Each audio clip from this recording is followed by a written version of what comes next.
Que tal embarcar com a gente numa viagem espetacular de costa a costa pelos Estados Unidos?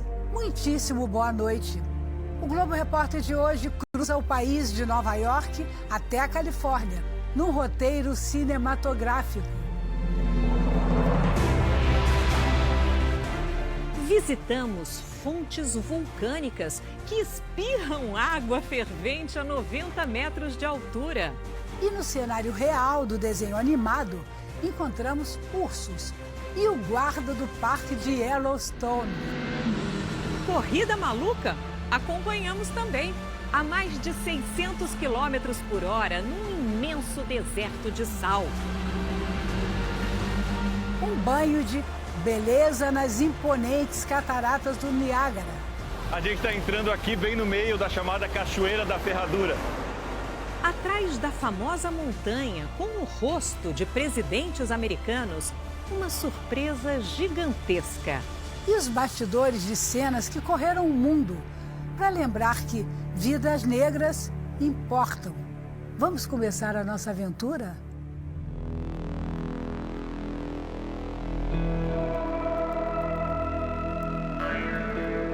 Este é o portal da eternidade. Uma janela ao mesmo tempo para o passado e para o futuro. A água é colorida por milhões de colônias de bactérias, que foram os primeiros seres vivos a surgirem no planeta. Foi a partir do estudo dessas bactérias, que são resistentes a altíssimas temperaturas, que os cientistas desenvolveram o teste PCR para o coronavírus. Eles também comparam essas formas primitivas de vida com o material que encontram em Marte, para descobrir se existe vida no infinito das estrelas. Esse portal é um retrato do tempo. Como a natureza esconde as respostas e resiste a bilhões e bilhões de longos invernos e primaveras. Quando uma nova pele cresce sobre o que o inverno fez de nós. As cerejeiras desabrocharam esse ano antes do que geralmente fazem porque o planeta está aquecendo. Elas são as primeiras árvores a colorirem o cenário nessa época do ano e por isso anunciam que o melhor está por vir. Mas essa primavera é diferente. Tem momentos na história que são decisivos, em que um grupo de pessoas insiste em bater na rocha que antes parecia indestrutível. Essa perseverança de vez em quando abre passagens na montanha que libertam um povo inteiro. Nesse último ano sombrio, os movimentos negros nos Estados Unidos foram para a luz, ganharam visibilidade em busca da igualdade. Por isso não tem como negar que essa primavera é muito dele, o Dr. Martin Luther King, que aqui em Washington teve a coragem e a ousadia de dizer: eu tenho um sonho. O sonho era que negros e brancos vivessem em harmonia e que a paz não fosse suja de sangue, só de esperança. Yellow is a color of hope. Amarelo é a cor da esperança, amarelo é a cor do otimismo, amarelo é a cor do futuro, de brilho. Keiona é uma seguidora de Martin Luther King. Às 9 da noite do dia 4 de junho de 2020, recebeu esta mensagem de texto. Você quer participar de um projeto que vai começar às 5 da manhã? Só quando chegou no local combinado de madrugada é que ela se deu conta do que era o trabalho para que tinha sido chamada. Eles demoraram 3 horas só para fazer a letra B de Black Lives Matter. As pessoas estavam encantadas. Obrigada por estar aqui, por participar disso. Foi uma grande honra para mim. Quando a gente pintou, a energia era de caos, era pesada. Agora a energia é outra. Eu fiquei impressionada, como no dia seguinte, o nosso painel estava sendo replicado pelo mundo inteiro. Dos Estados Unidos ao Brasil, Keiona ajudou o planeta a enxergar a mensagem. As vidas negras importam. Foi um ano de muitas mudanças. A viagem que você vai ver agora foi gravada antes da pandemia. A gente está sem máscara, falando bem perto das pessoas. Você poderia dizer que são imagens do passado, mas não são. Esse programa é um desejo de futuro. Um futuro em que todos da nossa espécie conviverão em harmonia. E a nossa espécie em harmonia com todas as outras espécies. e todas as espécies em harmonia com todas as reações químicas e físicas que fazem essa bola redonda girando ser a coisa mais fantástica que já se viu. Essa é a intenção dessa viagem.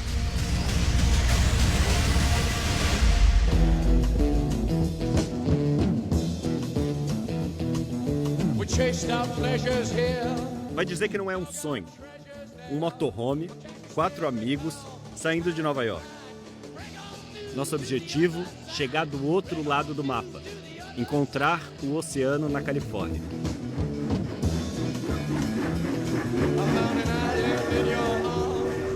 Uma aventura de quase um mês numa casa sobre rodas. 10.798 quilômetros, cruzando desertos, florestas, montanhas de neve, cidades abandonadas.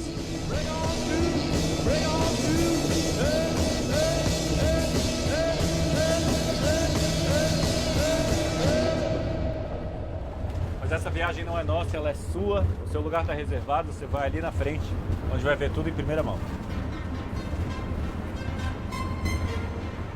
Ainda nem saímos do estado de Nova York, mas já chegamos no limite do país. Aqui a gente está nos Estados Unidos, mas ali na frente já é o Canadá. Esse é o ponto mais famoso que separa os dois países, as Cataratas do Niágara. Essas cachoeiras têm 50 metros de queda. Antes da pandemia, as embarcações iam cheias, abrindo espaço entre gaivotas e arco-íris. Os passeios começaram a retornar com 50% da capacidade. E a sensação de entrar no meio de uma nuvem está na nossa memória até hoje. A gente está entrando aqui bem no meio da chamada Cachoeira da Ferradura. Ela tem esse nome porque tem esse formato de U.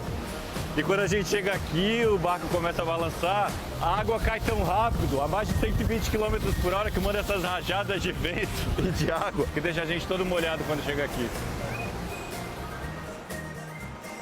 Depois de uma primeira parada refrescante, pé na estrada. A gente está dirigindo já 4 horas, faltam só 6. Essa é uma viagem assim que vai ter muito trajeto muito longo, às vezes a gente vai ter que dirigir à noite. É claro que a gente reveza, mas às vezes dá vontade de fechar o olho. E já estar no imenso deserto de sal de Bonneville, no estado de Utah. Há apenas 10 mil anos isso tudo era mar. Hoje, adivinha? Salgado. Como em todo o deserto, aqui é muito calor durante o dia e muito frio durante a noite. Uma curiosidade é que a gente não transpira, porque como a umidade do ar é muito baixa, o suor evapora logo. Esse é um dos lugares mais planos do mundo, ideal para bater recordes.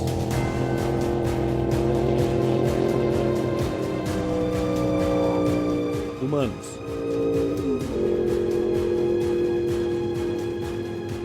O sal da terra e a luz do mundo. Agora, por que antes da pandemia eles se encontravam aqui? Conversando com um americano, é comum que ele te pergunte qual o seu hobby. Faz parte da cultura americana ter uma atividade a que se dedicar fora do trabalho e, frequentemente, eles investem nisso muito tempo e muito dinheiro.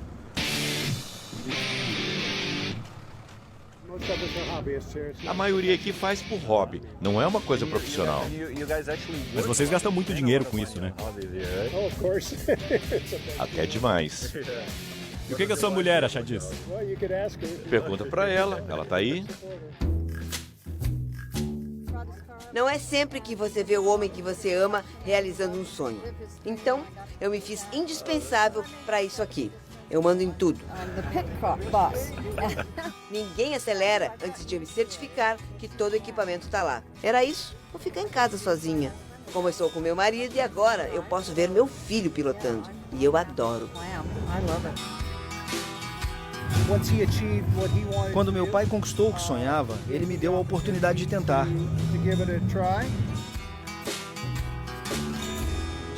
Ela corre comigo, é minha filha. Ele só espera o ok do controlador para ganhar a pista.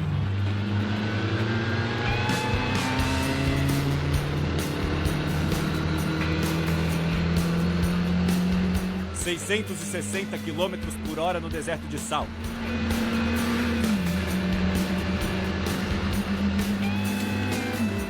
para parar uma máquina dessas mais rápida que muitos aviões, só com a força de um paraquedas. Ou com a pandemia que silenciou o ronco dos motores. O lago que formou esse deserto ainda não secou completamente. A presença dos minerais deixa algumas partes cor-de-rosa. E a água do lago tem tanto sal que fica densa e a gente flutua com facilidade. O Lago Salgado dá nome à cidade sede da Igreja de Jesus Cristo dos Santos dos Últimos Dias. Esse é o Vaticano dos Mormons. Salt Lake City foi construída em torno do templo do século XIX. A Igreja dos Mormons, por muito tempo, permitiu a poligamia, o casamento de um homem com várias mulheres. Ainda hoje é hábito que a família tenha muitos filhos. Utah é o estado onde mais nasce gente e é o que tem a média de idade mais jovem de todo o país. Olha essa família aí, por exemplo, você consegue contar?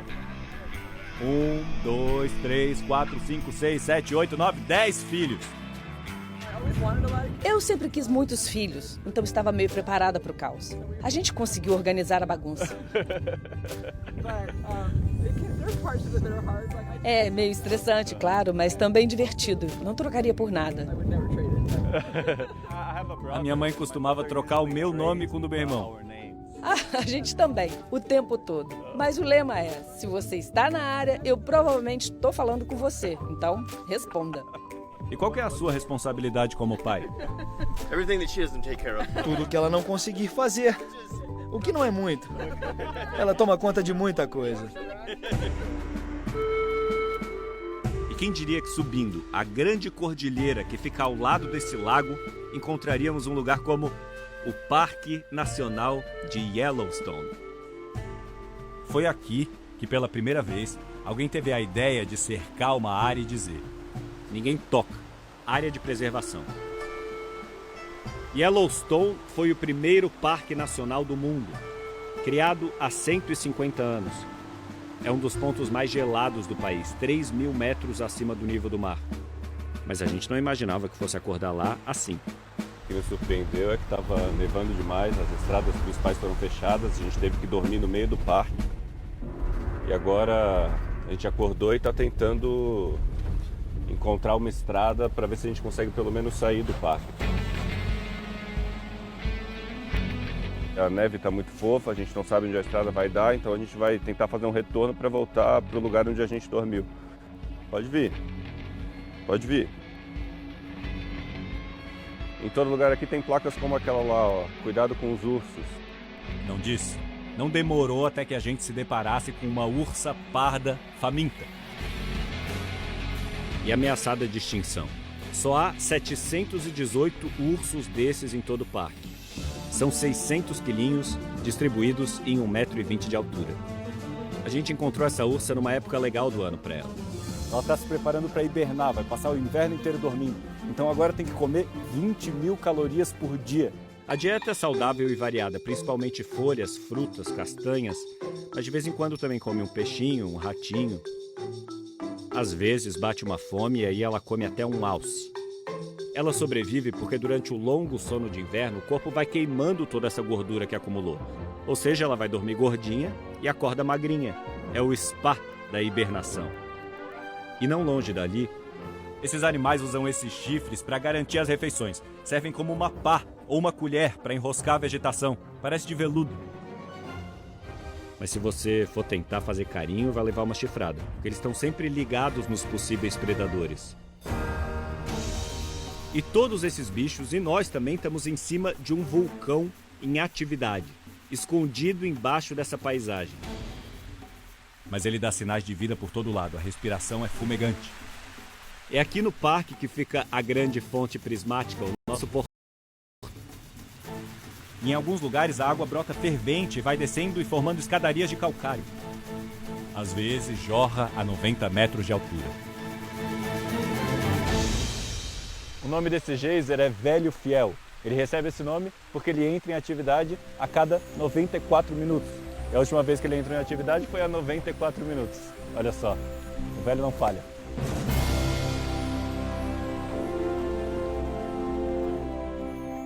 O Tyler é guarda florestal nesse parque. É o guarda Smith, real oficial. Oh, Yogi Bear. Do Zé Colmeia. The uniform's the same. O uniforme é o mesmo. Também temos ursos. Zé Colmeia, Catatal, onde vocês estiveram? Quero saber... O desenho animado do Zé Colmeia e do Catatal se passava num parque fictício chamado Jellystone. O saborizado. Como é que você se sente nesse uniforme? Me sinto sensacional, demais. O Tyler passa o inverno todo aqui em Yellowstone. Aqui onde eu trabalho não chega nada, fica tudo coberto de gelo. Para fazer compras no supermercado, tenho que ir de moto de neve, mas para vir trabalhar, venho esquiando. Eu adoro esquiar. O nosso guarda Smith é especialista no que acontece embaixo da terra. É um supervulcão. Significa que ele pode ter uma erupção de magnitude 8, mas as chances disso acontecer são mínimas. E com os equipamentos que temos hoje, conseguiríamos prever com semanas, às vezes até anos de antecedência.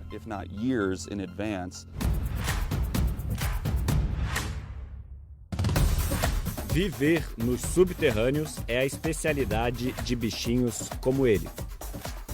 Bolas de pelo em alerta constante. Esse lugar aqui é conhecido como a Cidade do Cão das Pradarias. E esse aqui é o Cão das Pradarias. Não parece nada com cachorro, né? Parece muito mais um ratinho.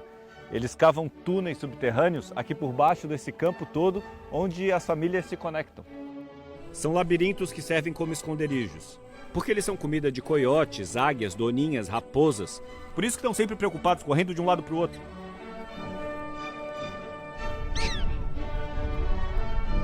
Mas eles são inofensivos. Só querem saber mesmo é de se beijar.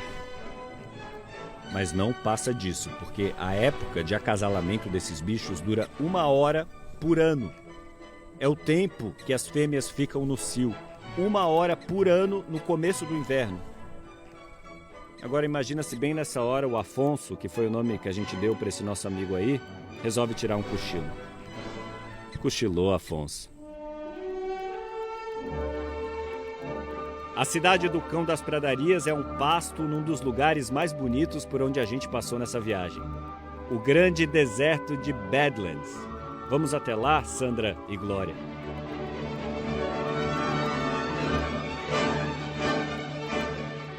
Claro, vamos já conhecer esse lugar lindo com montanhas coloridas.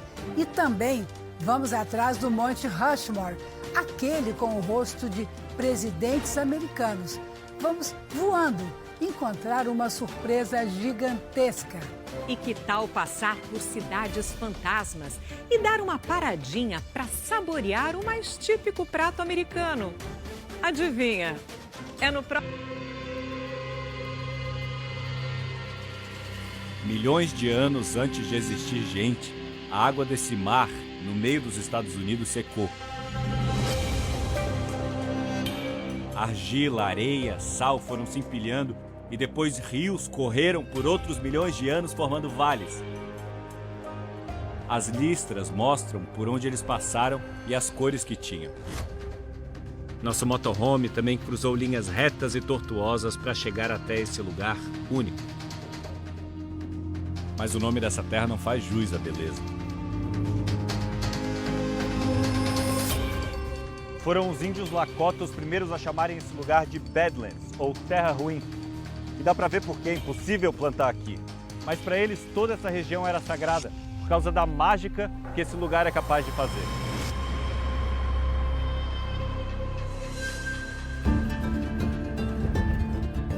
As rochas pontudas e perigosas cercam as pradarias, onde não mora só aquele nosso amigo, o Afonso, mas também suculentos bisões. Aqui atrás tem uma família de bisões descansando na grama. A gente não pode chegar muito perto porque esse bicho pode pesar até 1 tonelada. Ele corre mais rápido do que um cavalo e é capaz de pular a 1,80 m de altura. Então, se ele fica incomodado com a nossa presença, a gente não tem nenhuma chance. Para caçar, os Lakotas vinham a cavalo e cercavam os animais por todos os lados. Era a estratégia de quem conhece bem esse território selvagem. Badlands é passagem obrigatória para a gente chegar num dos monumentos mais famosos dos Estados Unidos.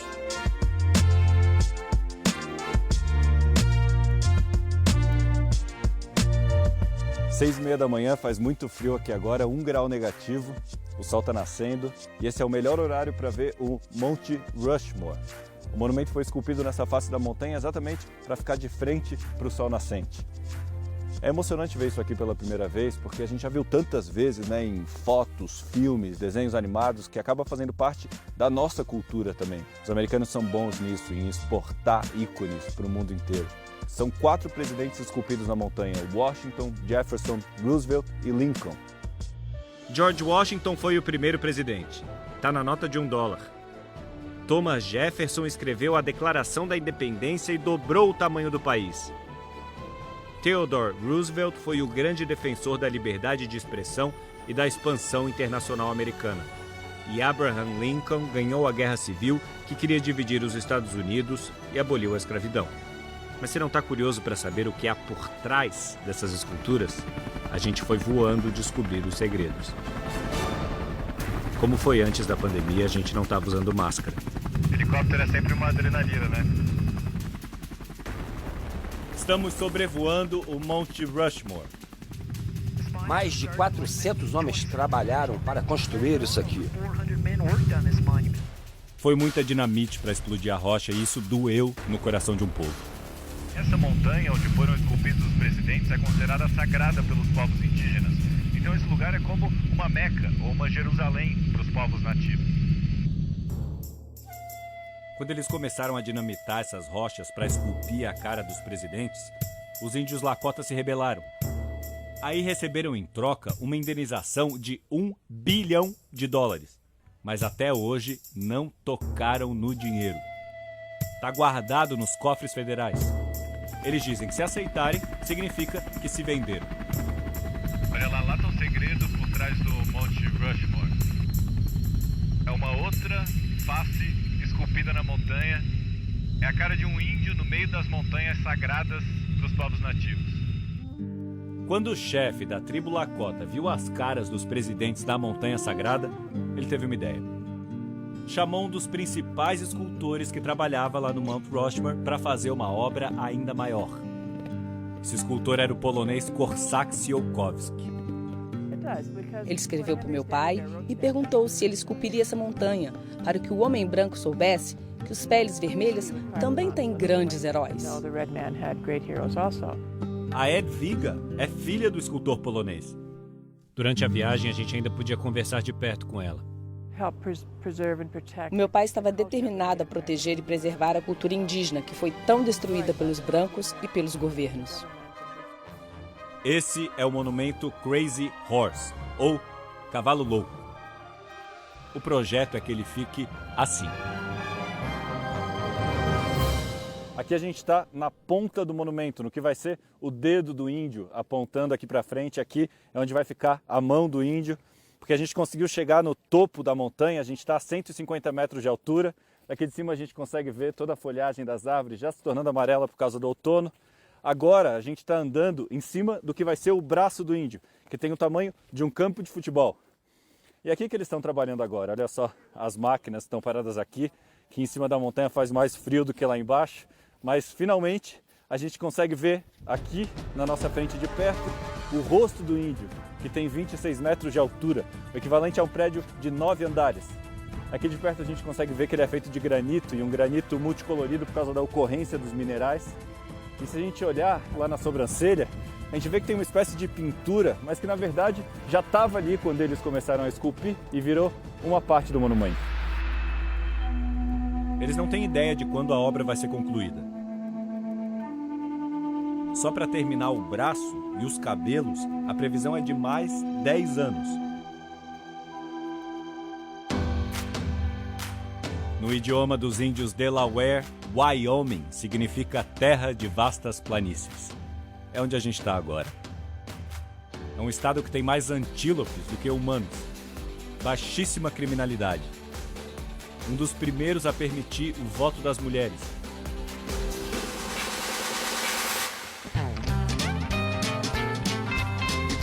Décimo quarto dia da nossa jornada de costa a costa dos Estados Unidos. Já rodamos mais de 4.000 quilômetros. Mas viajar assim dá uma fome, a gente precisa dar uma parada. Vamos provar a alta gastronomia americana.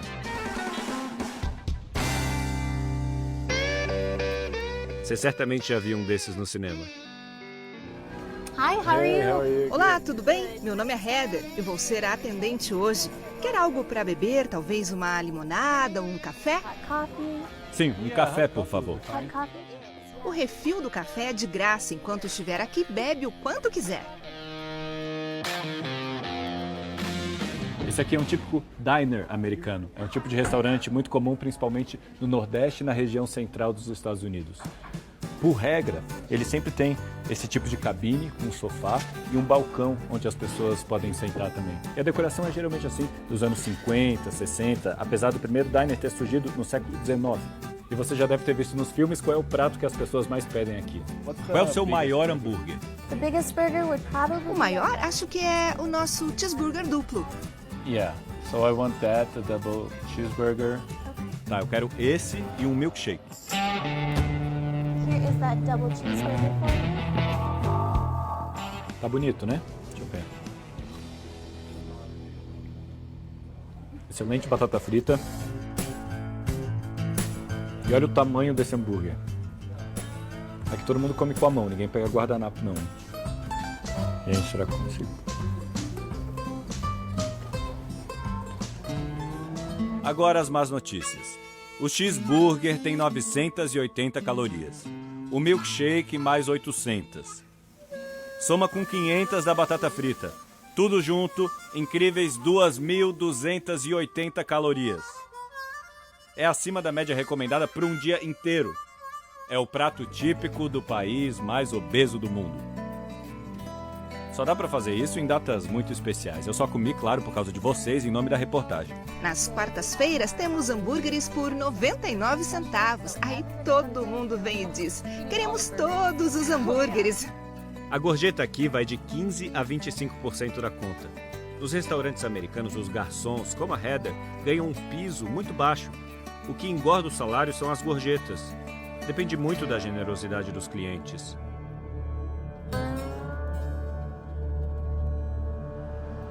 Bem-vindo a Eden. População, 281 habitantes. Mas na rua, um deserto, a gente não viu viva alma. Lembrando, gente, só ele.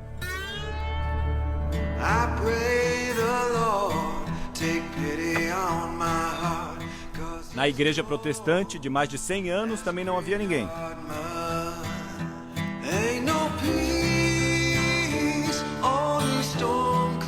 Mas o antigo piano ainda funciona, hein?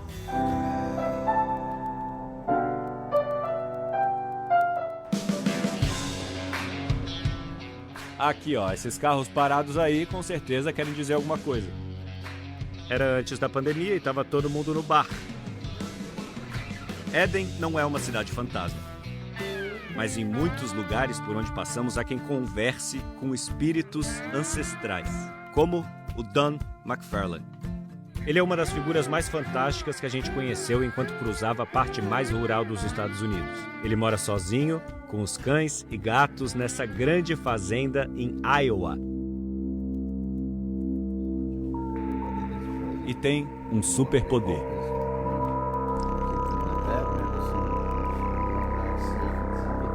Vamos descobrir juntos esse superpoder? Eu tô curiosíssima. Bem, eu só posso dizer que tem a ver com um animal bem bravo, o bisão, o búfalo norte-americano. É daqui a pouco.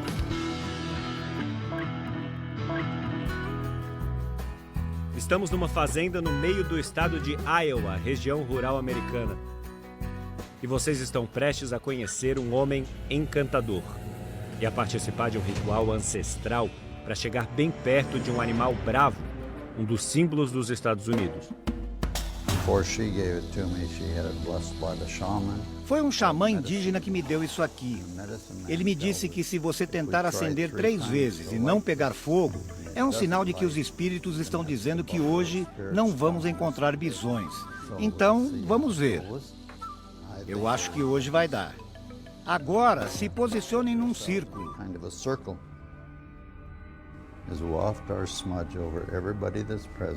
Jogamos fumaça em todos que estão presentes para deixar os maus espíritos de fora do nosso círculo e os bons espíritos dentro, para que a gente possa encontrar o bisão e voltar sãos e salvos. Se naquele dia a gente soubesse que viria uma pandemia, a gente teria desejado que o sopro dos bons espíritos fosse para o mundo inteiro. O Dan é dono de todas essas plantações de milho e conhece todos os segredos dos bisões. Vamos com ele atrás desses búfalos norte-americanos. Essa é a minha filha, Marta. Não dá para fazer carinho num bisão. Eles podem ser bem perigosos. Para atrair os animais